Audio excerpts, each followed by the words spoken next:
Treviso il dramma di una giovane mamma 39enne che scopre di avere un tumore alla 26esima settimana di gravidanza. Sabato notte si è spenta 3 ore dopo aver dato alla luce il suo bimbo. E solo 2 mesi fa il caso di Glory, la giovane che rifiutò una terapia aggressiva per non danneggiare la bimba che portava in grembo, le parole del compagno al marito della mamma morta sabato. Tragico incidente sul lavoro a San Biagio di Callalta, 66enne travolto e ucciso da un trattore in retromarcia in un vigneto. Il 28 ottobre di un anno fa iniziava l'emergenza per la tempesta Vaia che mise in ginocchio il Veneto. Zaia, molto è stato fatto da allora, abbiamo ancora lavoro da fare. Dopo la paura di sabato un nuovo incendio si è sviluppato la scorsa notte a Riese X a ridosso dell'area dell'azienda distrutta, coinvolta un'abitazione privata a Rogo, spento in tempo. Attestato di ringraziamento consegnato stamane dal sindaco Conte a Rolando Zuccon, presidente di Treviso Atletica, che il 16 ottobre salvò la vita ad un ragazzo di 15 anni colpito da arresto cardiaco.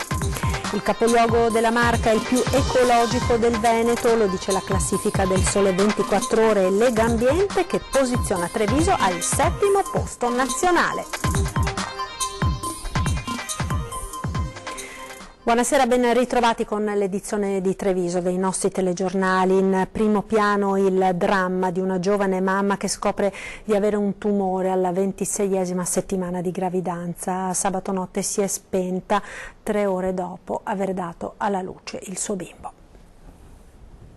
Dalla gioia più grande, quella di aspettare un bimbo, al dramma, la scoperta di un tumore con metastasi diffuse. Sono trascorsi appena 10 giorni da quando la diagnosi è emersa in tutta la sua gravità a quando questa giovane mamma, poche ore dopo aver dato alla luce il suo bimbo, è spirata. La tragedia nella notte tra sabato e domenica all'ospedale Cafoncello di Treviso, dove la donna, 39 anni, originaria del Camerun, alla 26esima settimana di gravidanza, era ricoverata da una decina di giorni. Quando si è scoperta la gravità del tumore che l'aveva colpita al seno, si è cercato di fare di tutto per salvare questa donna, già mamma di altri 4 bambini, ma la situazione purtroppo è precipitata. Sabato notte, poco prima delle 22, i medici, visto il quadro clinico complessivo, hanno deciso di praticarle un cesareo per salvare almeno il bambino. Il piccolo, un maschietto che pesava alla nascita 1,4 kg, è stato ricoverato nel reparto di patologia neonatale. Risponde bene alle terapie, il decorso è regolare per la prematurità. La mamma invece non ce l'ha fatta, 3 ore dopo è spirata, lasciando nella disperazione il marito che ora dovrà affrontare da solo la vita ed il compito di crescere 5 figli. Una vicenda drammatica che ha colpito e commosso profondamente tutte le equip che hanno seguito la donna, medici, infermieri, ostetriche. Ci siamo stretti tutti attorno a questa mamma, ha detto il primario di ginecologia Enrico Busato, mamma che fino alla fine ha lottato con grande coraggio. Ci sono purtroppo dei precedenti analoghi, dalla mamma di Spresiano che malata ha lasciato 18 doni di compleanno per la figlia, a quello recente della giovane Glory che ha rifiutato una chemioterapia aggressiva per non danneggiare la bimba che aveva in grembo. Il suo compagno dice al marito della mamma morta sabato: sarà il suo bambino a dargli la forza di andare avanti.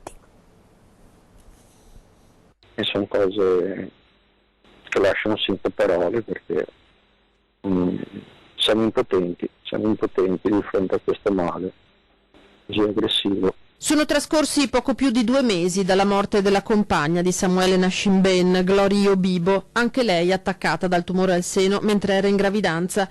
29 anni, nigeriana, arrivata in Italia su un barcone, aveva scelto di limitarsi a terapie che non danneggiassero la sua piccola, sopravvivendo poi per 3 mesi, di cui rimane anche il video che ha commosso tutti di lei con la sua bambina.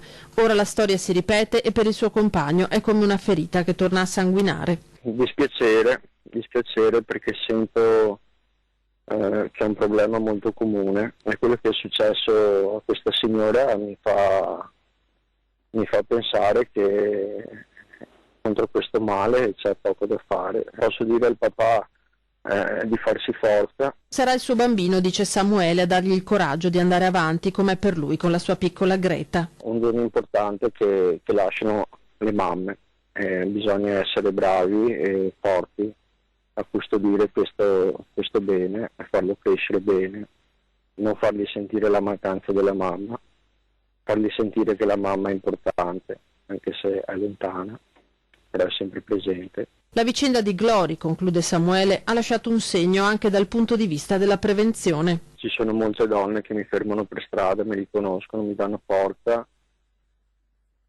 hanno paura di quello che è successo a Glory e quindi si fanno più controlli, si tengono più controllate e sono sempre più convinto che la Glory, guarda, ha fatto tanto, ha dato tanto e ha fatto tanto. Ha insegnato molto.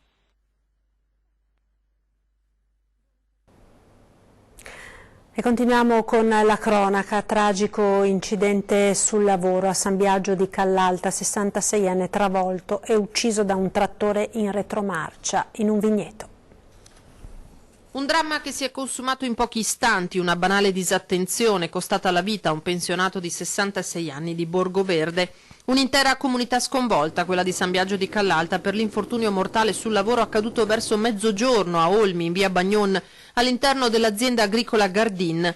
Mentre alla guida di un trattore agricolo faceva manovra nel vigneto, il titolare, Guerrino Gardin, 63 anni, di Sandona di Piave, non si è accorto della presenza del pensionato Maurizio Tonon, amico da tempo, che stava sistemando l'impianto di irrigazione dei filari.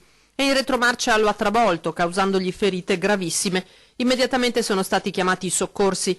Tonon è stato trasportato in elicottero all'ospedale di Treviso, dove è morto però un'ora dopo.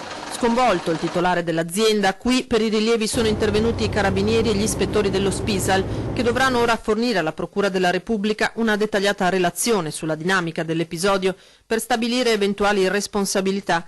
Inevitabile un'inchiesta per omicidio colposo a carico dell'imprenditore agricolo.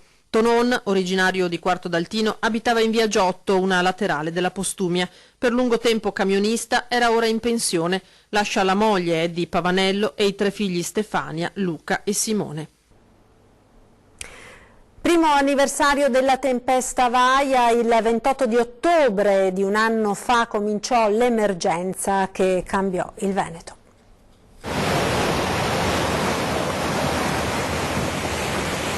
Abbiamo la condizione di una tempesta perfetta. Sappiamo che abbiamo previsioni peggiori del 2010.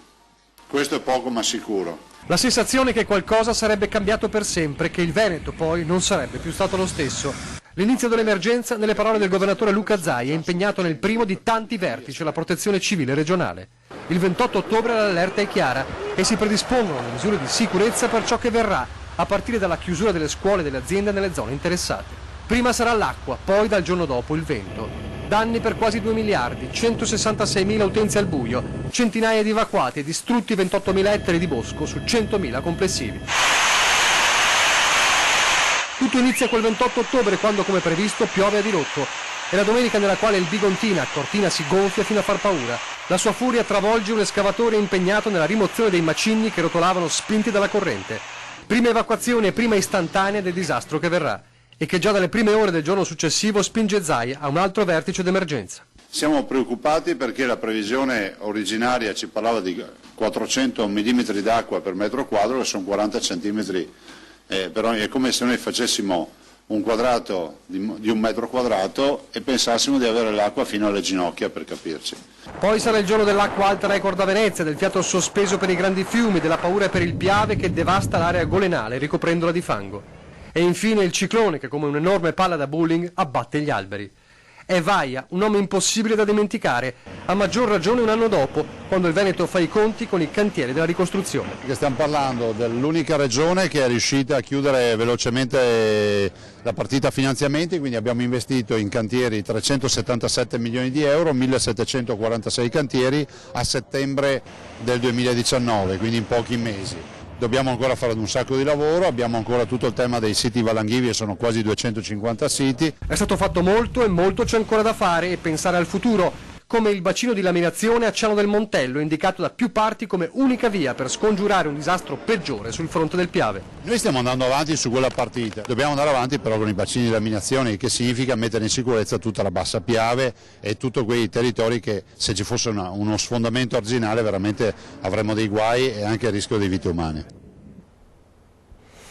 Torniamo ora a Riese Pio X perché dopo la paura per il rogo di sabato sera un nuovo incendio si è sviluppato la scorsa notte a ridosso dell'area del Sidernorio, coinvolta un'abitazione privata in via Sarto. Mi hanno telefonato questa mattina che aveva preso fuoco il mio garage. Non sapevo nulla. Il fuoco ha covato sotto la cenere per circa 24 ore, poi stanotte le fiamme hanno distrutto anche il cortile di questa casa in via Sarto, a ridosso dello stabilimento di ferramenta Sidernorio, casa fortunatamente vuota perché la proprietaria già sabato sera durante la grande emergenza era stata allontanata per precauzione. Non c'era nessuno a casa, no, mia madre è andata a dormire da mia sorella. A evitare il peggio alle 3:30 del mattino sono stati i carabinieri che con vigili del fuoco e residenti stanno monitorando l'area. Il rischio di nuovi incendi resta elevato. Cerchiamo di essere anche vigili anche noi su questa situazione per un aiuto. Intanto l'ARPAV ha emesso un primo bollettino su 4 campioni prelevati sabato sera, solo uno è risultato positivo e riguarda l'area dell'incendio. Restano le sequenze terribili di sabato, uno stabilimento da abbattere sotto sequestro con probabili ricadute occupazionali per i 10 dipendenti e la consapevolezza che poteva andare peggio. Ieri Drion dormessa, ho aperto la finestra e ho visto questo fumo venire su. Non vuoi. Dico la verità, ho preso una paura tremenda, perché qua non c'era nessuno a casa mia, io sono anziana, avevo un cagnetto dentro e forza è entrata mia figlia con carabinieri, insomma, hanno trovato il cagnolino, era sotto il letto. E qua fuoco a manetta. E nel frattempo i sindacati dei Vigili del Fuoco hanno incontrato questa mattina il prefetto di Treviso per esprimere la loro preoccupazione sulla carenza di organico nelle sedi della provincia di Treviso. Il corpo più amato dagli italiani nella Marca sta soffrendo. I Vigili del Fuoco di Treviso denunciano una situazione di crisi sul piano occupazionale. Dal prossimo 18 novembre, in occasione della mobilità nazionale, il comando di Treviso si troverà con una carenza di circa 50 unità su un totale di circa 300 previsti. Un 20% di personale in meno, senza contare i molti pensionamenti alle porte. A denunciarlo stamane, in un incontro svolto in prefettura, sono i sindacati di CGIL, CISL e UIL. Sì, manca personale perché qui dal 18 novembre avremo una carenza di altre 10 unità che vanno a sommarsi alla carenza già attuale, anche con i passaggi di qualifica a caposquadra che hanno portato a una carenza totale di 50 unità. Preoccupazione che si va a sommare a quella dei distaccamenti che garantiscono un soccorso H24. Per le organizzazioni confederali il timore è il rischio delle chiusure temporanee delle sedi distaccate, con ripercussioni sulla velocità di intervento. Potrebbe succedere che qualche distaccamento per periodi di tempo di ore o mezze giornate di giornate che venga chiuso per portare supporto alla sede centrale. Pesanti ricadute ci saranno anche inevitabilmente anche sull'attività addestrativa e di mantenimento delle specializzazioni. Attività che potrebbero correre andare in sofferenza perché non essendoci personale per fare le squadre di soccorso non è detto che ci sia il personale da mandare a fare l'attività addestrativa. Viaggiava sul treno regionale Bassano-Venezia ubriaco e soprattutto con un coltello da cucina. I carabinieri della compagnia di Castelfranco, dopo l'allarme scattato tra i passeggeri, hanno bloccato e denunciato un 53enne di Bassano del Grappa. Fortunatamente nessuna persona è stata minacciata o ferita, il coltello è stato sequestrato. Restano gravi le condizioni dei due ragazzi di 28 e 29 anni rimasti feriti sabato notte in un incidente a Vallà, dove i residenti di via 27 aprile puntano il dito contro la velocità. Gli incidenti in questa zona, dicono, sono frequenti. Corrono forte, corrono troppo forti di notte. Vanno sempre troppo veloci, sono distratti, c'è un po' di curva. Da dove vede le murette da qua fino al centro sono state tutte buttate giù, tutte. Un copione che si ripete troppo spesso è testimoniato proprio dai muretti abbattuti ai bordi della strada. In via 27 aprile a Vallà si corre troppo e non è affatto una novità. Mi hanno fatto che l'altro giorno qua in fondo sull'incrocio c'erano i carabinieri, c'erano i vigili, tutto. Non è che si corre meno in tempo, una volta la curva era meno aveva meno pendenza, quindi le macchine tendevano a uscire. E resta da capire se sia stata la velocità o un colpo di sonno a provocare l'incidente che sabato sera ha coinvolto due giovani di 28 e 29 anni che viaggiavano su una Golf bianca, entrambi di Riese. L'auto proveniva da Castello di Godego e dopo aver sbandato è finita nel fosso, sbattendo contro la condotta di cemento. Una traiettoria secca, solo i vigili del fuoco sono riusciti a tirarli fuori dall'abitacolo. Il 28enne si trova in prognosi riservata in rianimazione a Castelfranco con un grave trauma addominale. Il compagno di viaggio è invece a Treviso, dove è stato operato la milza. A Vallà sono ore di apprensione. Il sindaco Matteo Guidolin è in contatto con le famiglie e annuncia interventi mirati con la provincia per rendere il tratto più sicuro. Questa mattina in Sala Razzi a Cassugana è stato consegnato un attestato di ringraziamento a Rolando Zuccon, presidente di Treviso Atletica, per essere intervenuto tempestivamente lo scorso 16 ottobre a salvare la vita di un ragazzo di 15 anni colpito da arresto cardiaco agli impianti sportivi di San Lazzaro. Zuccon, autista del SUEM 118, lo ricorderete, ha praticato il massaggio cardiorespiratorio ed è riuscito a riavviare il cuore del giovane atleta con l'aiuto di un defibrillatore. Grande commozione ieri a Riese, dove i compagni di squadra del 14enne morto durante l'ora di ginnastica a scuola gli hanno dedicato la partita di calcio. Nelle prossime ore è atteso il nulla osta della procura per i funerali, mentre per i risultati degli esami ci vorranno tra i 20 e i 30 giorni. Il mazzo di fiori consegnato alla mamma, l'abbraccio e la stretta di mano al papà. I ragazzi del calcio Riese Vallà hanno voluto manifestare così l'affetto e la vicinanza di tutta la comunità alla famiglia di Sukraj Ratori, il 14enne morto all'improvviso dopo un malore durante l'ora di ginnastica all'Istituto Bersanti di Castelfranco. Le lacrime, l'applauso, tanta la commozione in campo.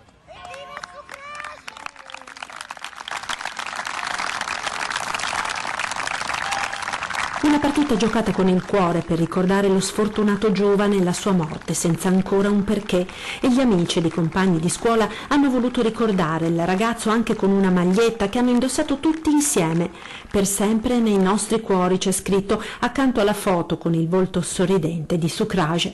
I genitori non riescono a darsi pace. Pur avendo avuto qualche svenimento in passato, ripetono, ora Sukraj stava bene ed aveva appena ricevuto il certificato per l'idoneità sportiva agonistica. Ora resta il dolore e la commozione per tutto l'affetto manifestato da chi voleva bene a Sukraj. Siete tutti figli miei, ha detto papà Jasbir, abbracciando ad uno gli amici del suo ragazzo. Ci fermiamo ora per la pubblicità, tra poco parleremo di ambiente. Treviso, città green al top in Italia. Vediamo.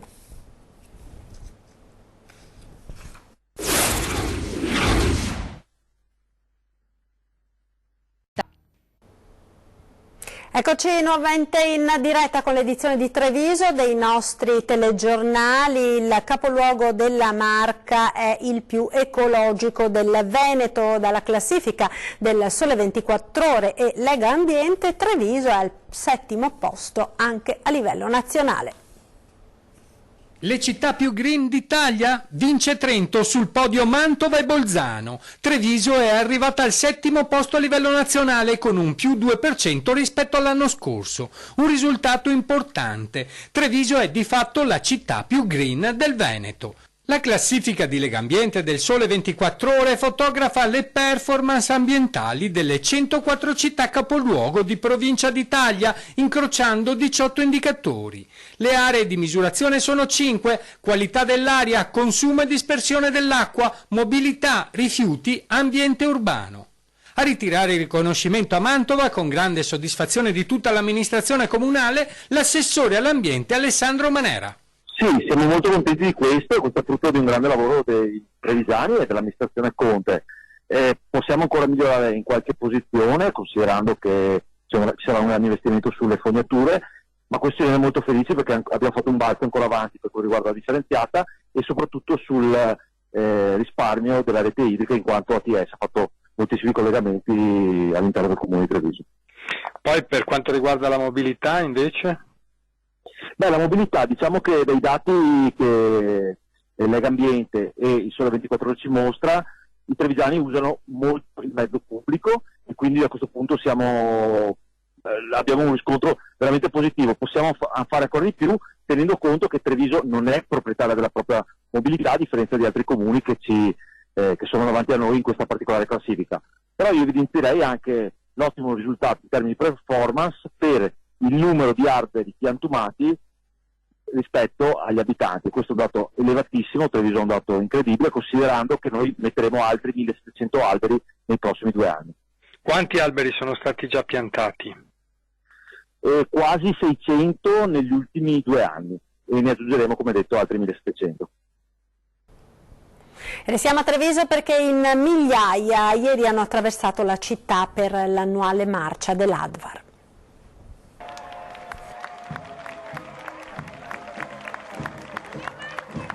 Migliaia di palloncini che colorano il cielo di Treviso a chiusura di una giornata che ha portato tantissimi trevigiani all'ormai tradizionale appuntamento con la marcia dell'Advar, un corteo festoso e coloratissimo con le maggiorette, la banda, quello che ha attraversato la città di Treviso, partenza da piazzale Burchi e Lati, arrivo alla Casa dei Gelsi per sostenere l'attività dell'associazione che da oltre 30 anni accompagna i malati e le loro famiglie nell'ultima fase della vita, una realtà unica che, ribadendo la dignità della vita in tutti i suoi momenti, ha accompagnato tante persone nella sofferenza e nel dolore per la perdita di un caro. Tutto grazie al contributo e alla solidarietà dei cittadini che hanno sempre risposto all'appello. Qui faccio l'appello che tutta la cittadinanza e la comunità continui ad essere accanto a noi proprio per continuare a migliorare i nostri servizi e a continuare a portarli avanti. Advar è una realtà che sta crescendo grazie alla generosità dei cittadini, grazie ovviamente al grande cuore di Anna Mancini, degli operatori, dei volontari, ma noi vogliamo che continui a crescere, quindi il sostegno da parte dei cittadini è fondamentale, perché proviamo ad immaginare una Treviso senza Advar, quanti problemi in più ci sarebbero. Ed anche quest'anno i trevigiani hanno dimostrato la propria solidarietà all'Advar. Una cosa strepitosa per aiutare chi ne ha tanto bisogno. Fa tanto per le persone ammalate, molto presente e bisogna essere molto riconoscenti. Nel lavoro che fanno, che è di gran sostegno per tutti, per le persone che soffrono, per le famiglie. L'abbiamo provato in prima persona e da allora sempre di più sosteniamo queste iniziative. Spazio ora alle notizie da Belluno e provincia.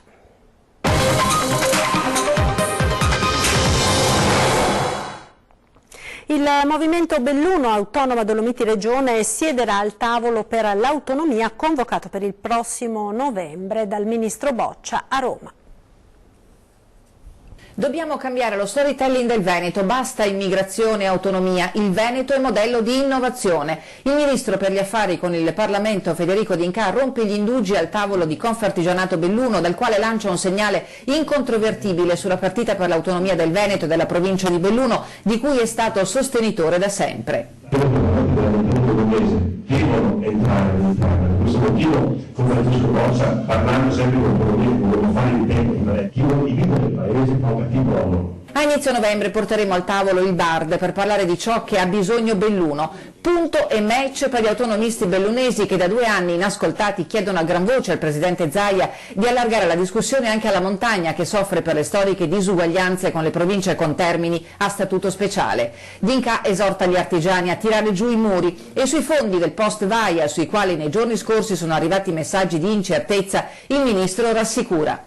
Io ho la sicurezza dei fondi che erano previsti, non ho sentito nulla di nulla, credo che le opere sono già partite, abbiamo 900 milioni di euro da spendere. A un anno da Vaia il confronto con Confartigianato Belluno, presenti i presidenti del Veneto, Bonomo e di alcune territoriali, ha fatto emergere i numeri che condannano la filiera veneta del legno. C'è uno squilibrio evidente tra i numeri delle aziende che fanno la prima lavorazione del legno e quelle poi che fanno la seconda lavorazione del legno, e con questi numeri non si potrà mai avere un utilizzo corretto della nostra materia prima.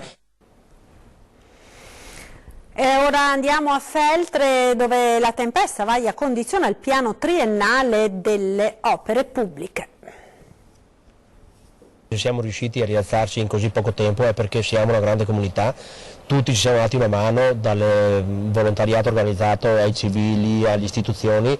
Questo è quello che resta, quando si parla di città resiliente probabilmente bisognerebbe portare questo esempio. Si lavora ancora a Feltre sul posto emergenza Vaia, in Astre di Pertenza alcuni interventi strutturali, ma il lavoro, avverte l'assessore Adis Zatta, sarà ancora lungo e soprattutto oneroso. Premessa necessaria la presentazione del piano triennale delle opere pubbliche dell'amministrazione Perenzin, un lavoro ambizioso che sposa gli impegni del programma elettorale. Da una parte l'enorme lavoro per la valorizzazione del nostro patrimonio storico, artistico e culturale, quindi tutta la partita del centro storico per spingere a crescere sul turismo.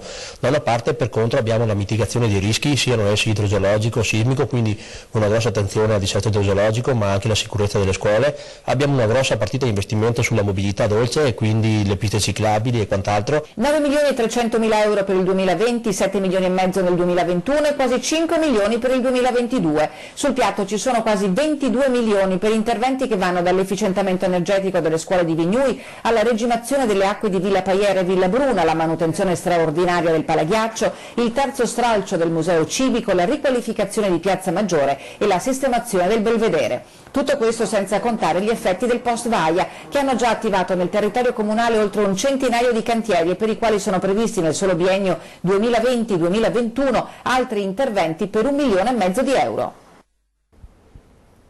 Sul Neve Gall scontro aperto e le sberle metaforiche stanno arrivando a Massaro sia dalla maggioranza, come abbiamo anticipato sabato, che dall'opposizione, dai banchi del PD. La consigliera Erika Dalfarra dice che l'esito della riunione di maggioranza ha dimostrato ancora una volta che questa amministrazione non è in grado di affrontare situazioni che richiedono piani strategici e relazioni sovracomunali. Credo nella Newco e credo fortemente nelle buone intenzioni di questo gruppo, scrive l'ex leader della segreteria bellunese del PD, ma se tale operazione dovesse fermarsi per l'incapacità politica sarebbe davvero il colmo, oltre che la fine dell'era Massaro. Sul tavolo il documento stoppato dalla maggioranza che avrebbe dovuto essere il punto di partenza per il rilancio del Neve Gall, e intanto c'è attesa per l'esito dell'assemblea dell'Alpe, cui sembra parteciperà anche il sindaco.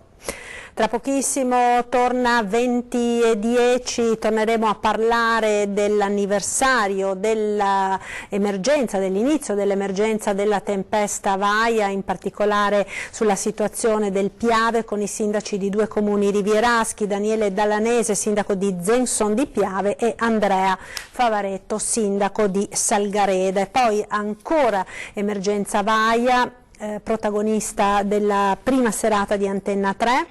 Dalle 21:15 con Ring. In studio l'assessore regionale alla protezione civile Giampaolo Bottaccin. Previsto anche un collegamento da Longarone con Gianangelo Bellati, l'architetto ampezzano Ambra Piccin, l'ingegner Loris Munaro, direttore interregionale dei Vigili del Fuoco, ed il sindaco di Longarone e presidente della provincia di Belluno Roberto Padrin.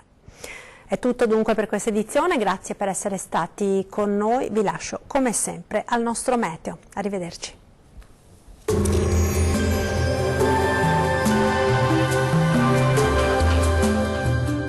Tonus Laboratorio del Piede, centro altamente specializzato nella costruzione di plantari su misura, dedica nuove tecnologie di rilevazione dei carichi posturali per dare voce alla filosofia di benessere che lo caratterizza. Bentrovati al meteo. Una perturbazione in arrivo dalla Scandinavia determinerà un peggioramento del tempo, venti in rinforzo e temperature in diminuzione, insomma arriva l'autunno. Vediamo nel dettaglio la situazione di martedì 29 ottobre. Sul Veneto il cielo risulterà molto nuvoloso, con piogge diffuse, come vediamo, un po' ovunque, localmente anche intense per tutto l'arco della giornata. Temperature, come detto, in calo, minime tra i 9 e i 13 gradi, valori massimi compresi invece tra i 13 e i 16 gradi. Situazione sostanzialmente identica anche sul Friuli Venezia Giulia, con precipitazioni anche consistenti un po' su tutte le province della nostra regione. Temperature minime tra 11 e 12 gradi, massime oscillanti invece tra i 14 e i 15 gradi. Poche novità anche sul Trentino Alto Adige, avremo infatti condizioni di tempo perturbato con temporali diffusi. Temperature minime sugli 11 gradi, valori massimi invece sui 14 gradi. Bene, dal meteo di Antenna 3 per ora è tutto. Grazie per l'attenzione e arrivederci.